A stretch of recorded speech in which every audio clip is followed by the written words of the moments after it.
Hello and welcome to another episode of A World of Good podcast. My name is Andrew Gale and I am the Executive Director at Global Strategy, the international work for Church of God Ministries. And I have the joy and privilege to visit pastors and leaders around the world and to give them the opportunity to share about what God is doing in their communities. And today I'm in a city just outside of Barcelona, Spain, with our Europe and Middle East leaders, our global personnel that serve the work that the church is doing in Europe and the Middle East. We're meeting here for a few days to talk about what's been happening in the region, to share stories and strategize and to encourage one another for the work God's called us to. For this episode, I am interviewing Alejandro and Carmen de Francisco, who serve the Church of God in Spain. We're so grateful to have them. Welcome, Alejandro and Carmen. It's a pleasure to be with you here for this meeting and also just to have the opportunity to record this podcast with you. Hi, Andrew. Yes, thank you for considering us, for inviting us to do this podcast. It's very important to us. Thank you. And so to begin, will you tell us about your story, your family story, how you got here? Sí, bueno, yo, Alejandro, nací en Cuba. Yes, well, I, Alejandro, was born in Cuba in the 1960s, right in the middle of the Cuban Revolution. And I was educated in what was taught there, in that country. I lived there for the first 18 years of my life. After that, I left my native country and have lived in different parts of the world. My ancestry is Spanish. My grandparents were Spaniards who emigrated during the Spanish Civil War here in Spain. They emigrated to Cuba and established their family there. When we left Cuba, we came to Spain. After 3 years in Spain, we went to the United States, where we lived for about 30 years. We raised our family. We have 4 beautiful children, who now have grandchildren, or rather, we have grandchildren, and it's a great blessing to have such a beautiful family. So, my origin is Cuban, but I feel more international because I've lived in different places. I was born in Nicaragua. Then, I had the opportunity to study in Russia, and that's where I had the great blessing, which I didn't realize at the time because we weren't Christians, of meeting this great man, my husband. And that's where our relationship began. Our eldest daughter was born there. And when we got married later in Cuba, 2 or 3 years later, as my husband said, we arrived in Spain. But when we moved to the United States, our marriage was already in a very big crisis, and we had decided to divorce when we arrived. But God had other plans for us, and that's where we met the Lord through a church, starting in Miami with Pastors Jesus and Christy Esposito, who were our helpers, our mentors. We spent 10 years in that church. We grew along with the church, and the Lord sent us into ministry. He sent us to start a church in Tampa. Bueno, yo quiero también apuntar que cuando conocimos a Cristo. I also want to point out that when we met Christ, our relationship changed. We put God at the center of our relationship, and that made a huge difference. Then we no longer had the desire to divorce. Rather, it was about finding ways for us to love each other more each day, just as Christ loves his church. And we experienced that we love each other more each day. That is true. It was a beautiful experience, as my wife said, because after being in the church where we received Christ for 10 years, God called us to plant a church. We moved to Tampa with our family, with our children, and started our first church without a clear idea of where God wanted to lead us. We thought we came to Tampa to plant a church.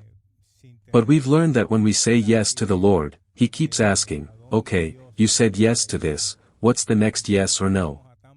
And from there, that first church became a network of multiplying churches throughout the state of Florida. Wherever we could, we had the opportunity to work and plant different churches in different cities, establishing leaders in the church and new congregations. That is something that I think is just incredibly important for the ministry that you guys do. It's not only about planting churches, but it's helping people know how to disciple other people to continue that ministry. Yes, that has been our calling, our focus in ministry.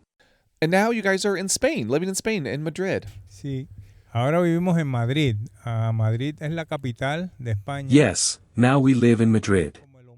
Madrid is the capital of Spain. It's the center. It's like the belly button of Spain because it's right in the center of the country, and we started a church 5 years ago, right there in the city of Madrid. It has been growing and reaching new families and establishing disciples and leaders in the church, and we are really seeking to multiply the church throughout Spain.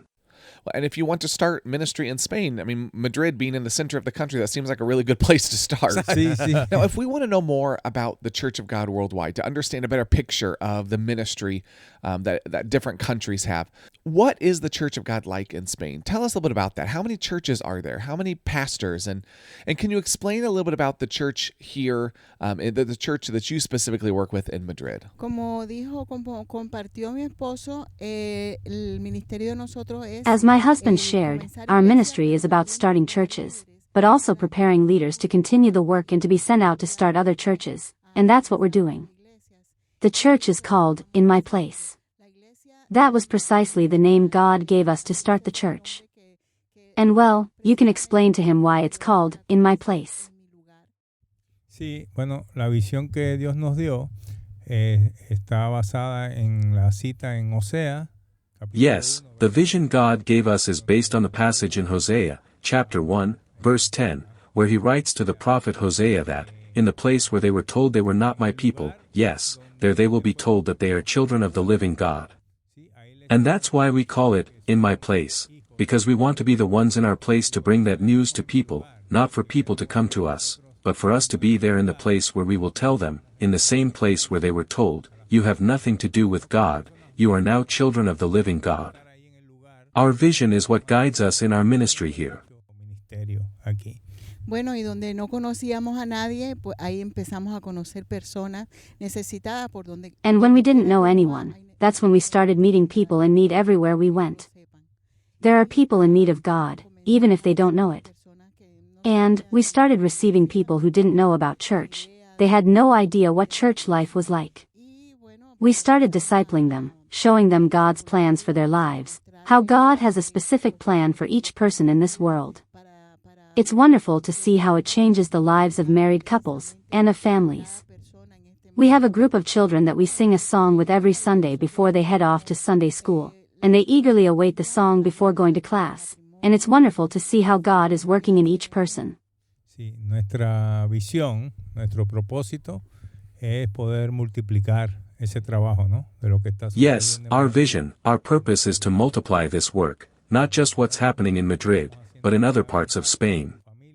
Right now, we're already making contact with families in other cities like Zaragoza, Barcelona, Valencia, and Almería. And others we haven't yet reached, but those are the ones where we've been connecting most with people, with the goal of one day starting a small group and developing a church there.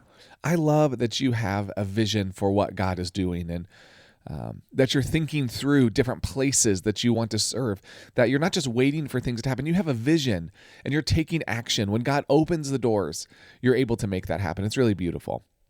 Now, if I were to visit the church in your country, which I actually have visited, but if someone listening to the podcast were to visit in mi lugar, the church in Madrid, during a service, what would they experience?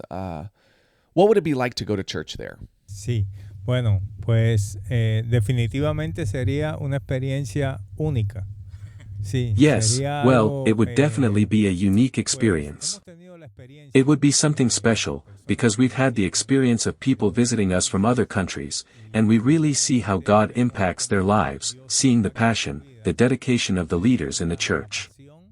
At church, there are leaders who have to travel more than 2 hours to get to church, and they come every Sunday and serve, and the love of Christ is reflected in each one of them.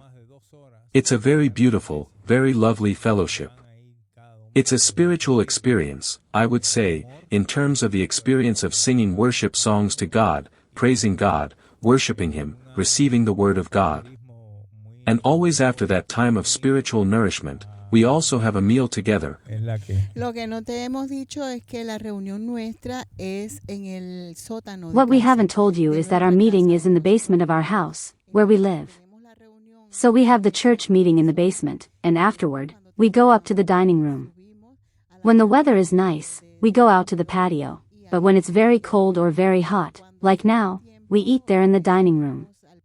The beautiful thing about this is that people's new experience with church isn't just about going, listening to the word, and worshiping the Lord, which is important. That's the most important thing, but equally important is the fellowship among us, how they begin to get to know each other, to collaborate with each other.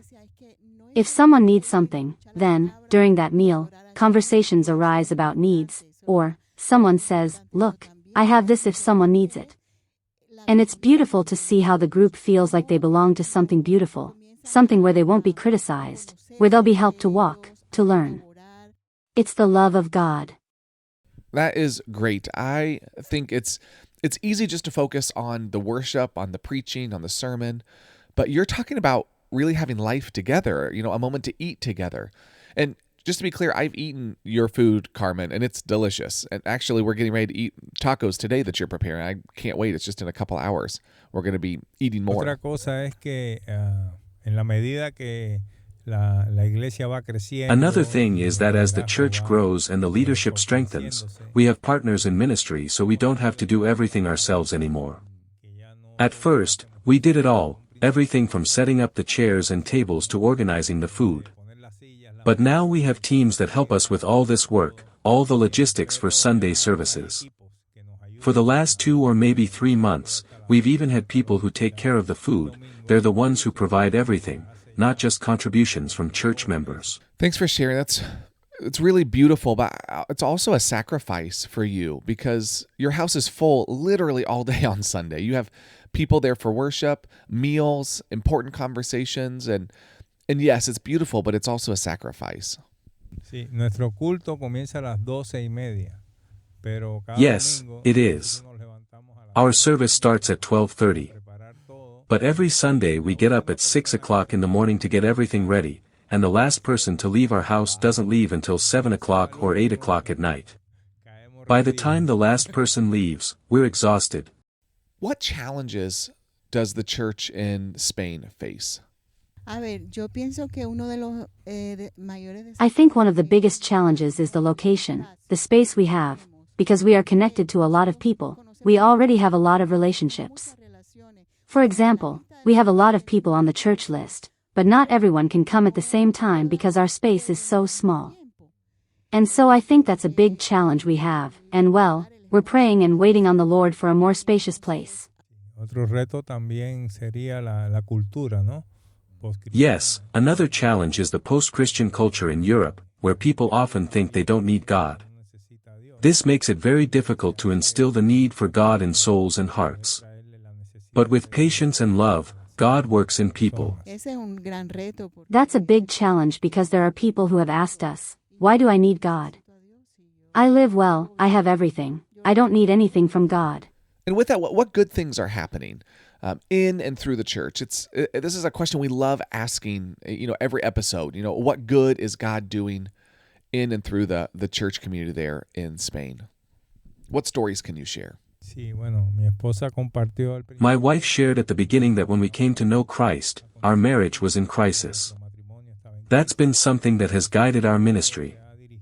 Wherever we go, we always see marriages, or couples, relationships that are in crisis, and God gives us the opportunity to work with them toward restoration, and it's happening, right? That's great news. Being able to restore relationships and families. That's something that has been part of our life and ministry. And it has been important especially here in Spain, where there's a great need for healthy relationships. Another thing is that we've established a discipleship program that we designed specifically for Spanish culture, for this place where we live, and it's yielding very good results. We've been sharing those teachings with the church members. Currently, there are more than 30 church members who have graduated from that course. Initially, we started with a small group. We did it in the style of Sunday school, before the service. We had a group that we taught discipleship to, but we weren't very satisfied because we saw that people didn't have much time to ask questions. So, after that first group, we decided to do it more individually. Now we do more specific discipleship, whether with an individual, a family, or a couple. And we see that the results are much better because it's really changing their lives. And every year we have people who are baptized. And that's a beautiful commitment, not just to the church. ¿Sabes, Andrew, lo poderoso que es que You know, Andrew, how powerful it is that what they learn there with us, they take back to their communities. It's like we're gradually laying the groundwork, and God is spreading it. va extendiendo And because they take it back to their communities, people from all over are coming from different communities too. And wow, that's powerful because God is working in every single place. Wow, thank you. And to wrap up our time, I just have one more question. How can we pray for you, for your church, and just everything that's happening? Sí, bueno, pues una necesidad nuestra es un espacio. Yes, well, one of our needs is a space we can have open to continue the work of the church because we're in our house. And we can't have many activities because we also have neighbors, and the neighbors sometimes get a little annoyed. When we have a lot of people at the house, even though we have very good relationships with them, we don't have any problems, but we always want to avoid those problems. That's a need we have. Please pray that God will provide us with a place where we can expand the church and continue this work. Este trabajo. Y también por los líderes que se están levantando ahí, porque tú sabes que cuando And hay also for personas que leaders. se levantan, For the leaders who are rising up in the church, because you know that when there are people who rise up wanting to continue, wanting to move forward, attacks come. Things come that want to stop them, family problems emerge. So help us to pray for the leaders who are rising up in the church. Sí, y la iglesia, pues actualmente la congregación de mi lugar. Yes, and the church, well, currently, the congregation in my place, I'd say that more than 80, or even maybe 85% are young people, young families just starting to raise their children. Some aren't even married yet, and we know the influences that exist for young people these days, so please pray for them, that they may be established in the Church of God. Sí, tenemos varias familias que están en Yes, and we even have several families who are in the process of completing the paperwork so they can finalize their marriage, so they can get married. Well, praise God for that. Thank you so much for your time today and for the opportunity to hear more about the ministry of En Mi Lugar and the church in Spain, in Madrid, what you guys are doing. We thank God for you and for everything that's happening here, and we'll continue to pray for you. Amén. Muchas gracias. Thank you. Muchas gracias por todo. Thank you so much for everything, and we'll keep going in the name of Christ. Thanks for listening to A World of Good. A World of Good is a production of Global Strategy and Church of God Ministries. Our theme song is Colorado by Leo Flores. If you want to join the conversation, visit us on Instagram, A World of Good Podcast, or visit our website, chogglobal.org/A World of Good. And join us next time as we share more stories of good from around the world.